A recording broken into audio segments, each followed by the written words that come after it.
I'm Jack Hall, Lorain County Sheriff. I want to thank everybody for coming out today.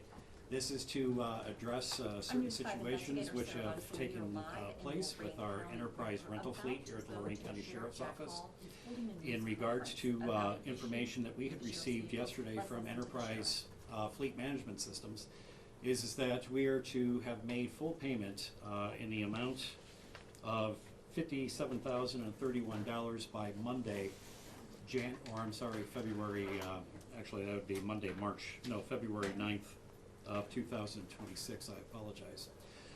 With that amount, Lorain County Commissioners had put out a press release earlier today saying that the assertions of the Lorain County Deputies Association and my office were incorrect. Well, I'm here to dispute those facts that the Commissioners have put out regarding the Enterprise Fleet Management Program. First of all, the Fleet Management Program is a program which is operated by the County Commissioner's Office and is adopted by many of the offices of the elected officials here in Lorain County, the Sheriff's Office being one of them. Back in 2025 at the end, we had met with the Commissioners, Commissioner Riddell specifically, and Casey Saunders, who is the Budget Director for the Commissioners, about our 2026 budget. Prior to that, in November, we had informed the Commissioners that the amount of money needed for the line item budget for Enterprise would be about $600,000.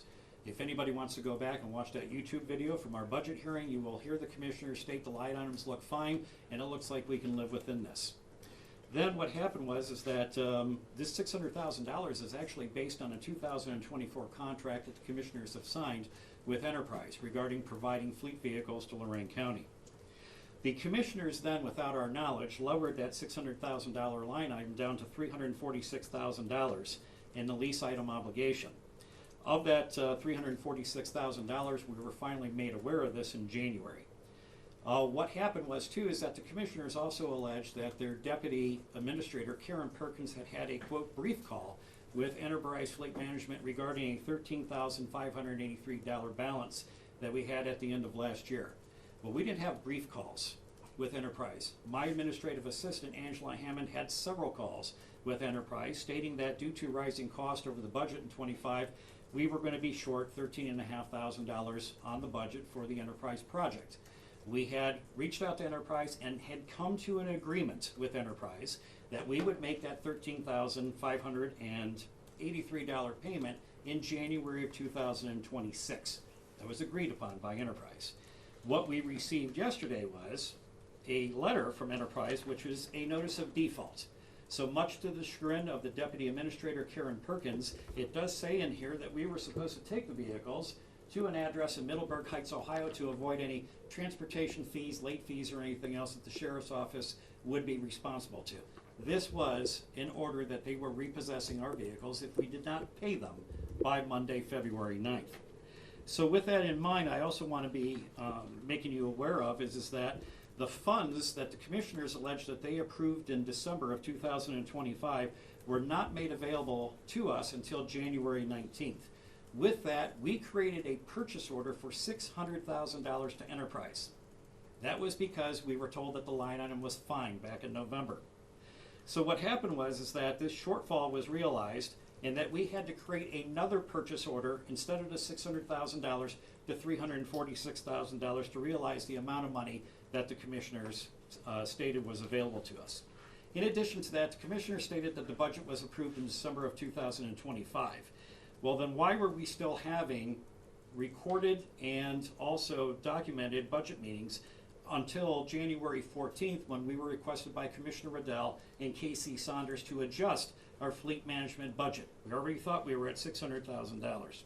So therefore, they say the budget was approved on the 19th of December. We were meeting again on January 14th after this budget approval process. We cannot make payments based on the purchase orders that were originally approved until this morning. We did not receive purchase order budget approval authority from the Commissioner's Office, Budget Office, until this morning.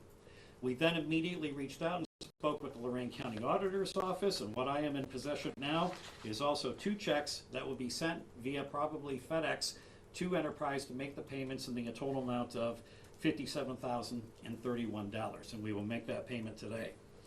In addition to that, I raise this issue and ask you to come here today because we do have an issue going on in Lorain County right now which is disagreements between many of the elected public officials in the county and the county commissioner's office.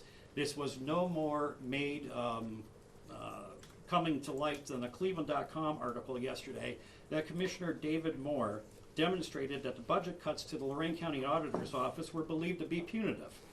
Cutting the budget to the county office that fulfills requests for payments, forcing staffing cuts, and furloughs delays those payments to every business who have, in good faith, provided goods and services to the county. So we have done our due diligence. My office has been extremely frugal. My office has been extremely responsible over the course of the last year, and we continue to do so. So I take great disdain for the record that was put out by the commissioners today in their response to this certain incident. This is not on the fault of the Lorain County Sheriff's Office. This is 3 elected officials that have a problem getting along with many other elected officials in the county, and the games need to stop. So with that in mind, I will take anybody's question here today. Yes, sir. How did we get here?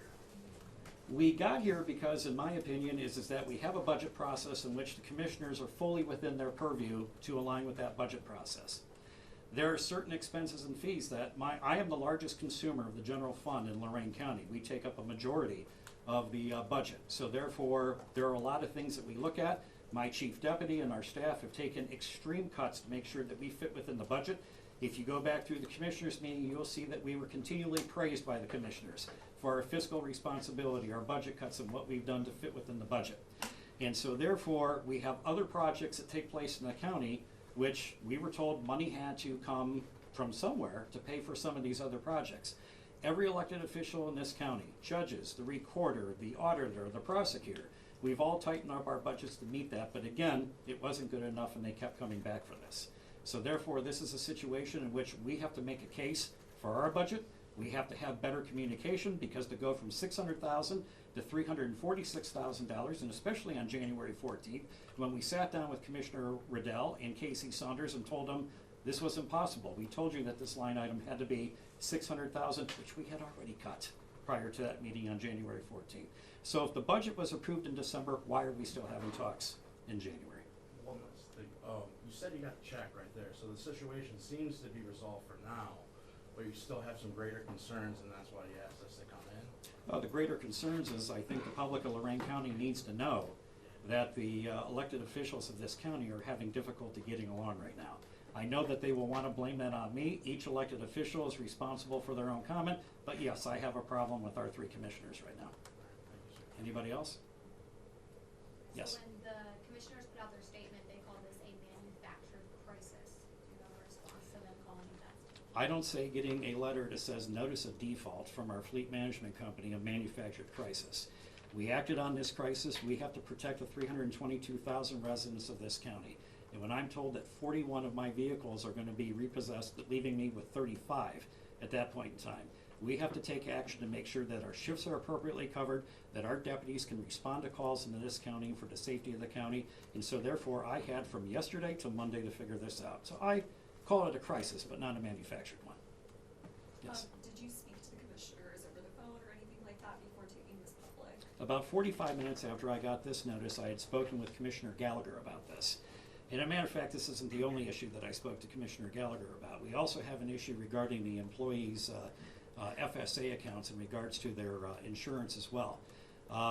We want to talk about irresponsibility in regards to how that was handled. You know, that's for another day to discuss that. But I discussed that issue, which he was trying to handle for us.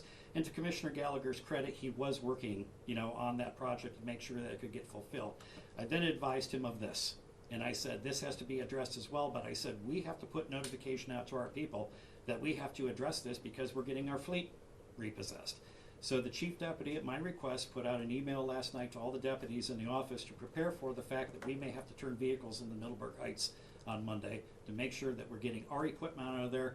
Those vehicles are assigned individually to the deputies because they take care of them for the fleet, and we get, you know, more mileage out of our cars. They're treated better. So therefore, any items or the way that they had their cars set up, we started telling them last night to remove that. We can rescind that order now because as of about 2.5 hours ago, I did receive the 2 checks in order to send the enterprise, which that has been done as we speak. So, yes. Okay, so I know the 2 checks, you know, approval aside, Going forward, I know you said there's still some concerns, but as far as your cruisers, I'm assuming they're gonna be in good standing, and so in the future, who's physically supposed to, I guess, send these checks? You or the commissioner's office? Well, ironically, we are in a age that we can use Venmo, we can use Cash App, we can do anything else. We do not have an electronic method to send the monies. Now, they'll probably blame the auditor's office on that. Somebody will be blaming the commissioner's office on that, but we don't have any ACH transaction. We could have sent this money electronically today to take care of that. We literally have to get a purchase order, we have to get the approval on that purchase order, and then we have to actually get the approval to send the check. The auditor's office then sends the check to us, we then mail the check out. Now, believe it or not, that is the fastest in government history.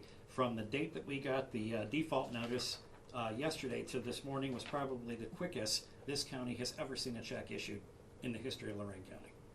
So, Voters and residents expect that their public officials and elected officials will get along. What are you going to do to make sure that things like this don't happen in the future? we have to improve communication, and that is from our office, which if you've seen us appear at meetings, we're very transparent with our budget. We've kept the commissioners well informed and the public well informed of what we do with our budget. And I know myself and other public officials in the county would expect the same thing coming back from the commissioner's office as well. So therefore, the residents of Lorain County deserve a mature approach to their public officials getting along, constant communication. We have email, we have telephones, there's no reason that this should have taken place or this should have happened. The residents of this county expect better, and they have gotten that from the sheriff's office, and they will continue to get that from the sheriff's office. Marty Gallagher says you should apologize to him and to the public for this manufactured crisis. I have no apology for Marty Gallagher or the other two commissioners, but I do apologize to the public. The fact is that we couldn't get this payment out soon enough. We do everything we can to make sure that we're fiscally responsible. There's a question back over here. How many cruisers in total do you guys have here? Well, right now we are looking at approximately 78 cruisers that we utilize on a regular basis. That also doesn't include some cars for corrections that they use for transport. We also have with our task force also, we have unmarked vehicles for that as well. So for the 41 that were kind of in that might be repossessed, were they just specific deputies cruisers, or were they also some of the other vehicles? As far as I know, probably 90-95% of them were marked deputies cruisers. There's probably one or two that were unmarked vehicles. So I don't know the exact answer on that, but that's what I'm going to assume. Okay, anybody? Yes. So how long does this carry you through, this payment that you're sending in today? 1 month. Right. Are you worried about next month? Oh, I don't think so after today. Are there any other financial landmines coming up with other things? I think we have some financial landmines that we are trying to address with the commissioners. One of them includes our Deputies Association filed a class action grievance against me. I can't control the payments of the FSA accounts or anything else. That's something I know that it was a grievance was filed, and we could probably, I'm more prepared to talk about this today, but I know that issue is going to be coming down the road as well. Anyone else? All right, thank you all very much, and I appreciate your time today.